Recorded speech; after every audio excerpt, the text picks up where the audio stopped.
Everyone, today our topic is Heisenberg uncertainty principle. और ये जो प्रिंसिपल है ये 12th में और बीएससी में पहले चैप्टर का पहला ही टॉपिक होता है। तो चलिए आज इसके बारे में हम पढ़ेंगे कि इसका स्टेटमेंट क्या है और किस लिए ये दिया गया था, किस पार्टिकल्स के लिए दिया गया था। ठीक है, तो पढ़ते हैं अपना हाइजेनबर्ग का अनिश्चितता का सिद्धांत।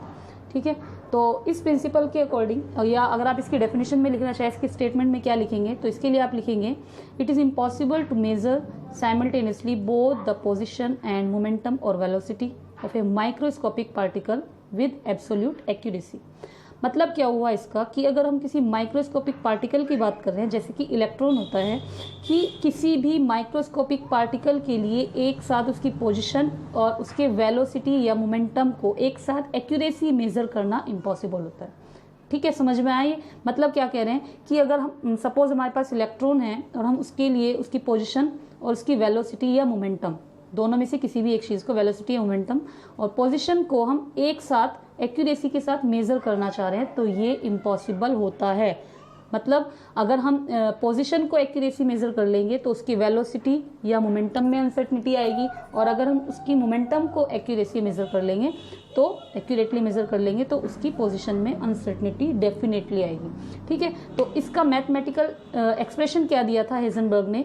इसका मैथमेटिकल एक्सप्रेशन था कि डेल्टा एक्स डेल्टा पी यानी कि product of uncertainty in position with uncertainty in momentum is greater और इक्वल टू h अपॉन 4 पाई। ठीक है, delta x into delta P greater और इक्वल टू h अपॉन 4 पाई। अब h upon 4 पाई जो value है हमारी, ये एक फिक्स वैल्यू होती है। तो डेल्टा एक्स को हम कैसे लिख सकते हैं? Delta x inversely proportional to delta p, या हम इसको ऐसे भी लिख सकते हैं delta p inversely proportional to delta x. ठीक है,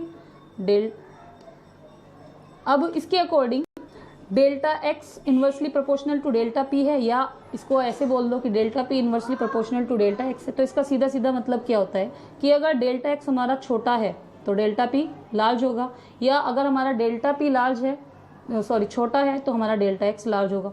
तो इसको अगर हम लैंग्वेज में लिखना चाहें आप ऐसे लिख सकते हैं, if uncertainty in position is small then the uncertainty in momentum is greater या लार्ज, और on the other hand if uncertainty in momentum is very small then uncertainty in position would be large।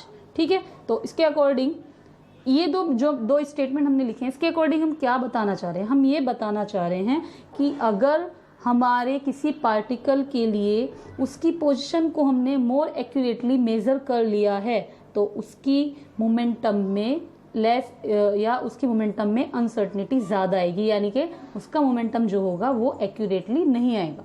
ठीक है, और अगर हम उसके momentum को ज़्यादा एक्यूरेसी के साथ मेज़र कर रहे हैं तो उसकी पोजीशन में एक्यूरेसी नहीं आएगी।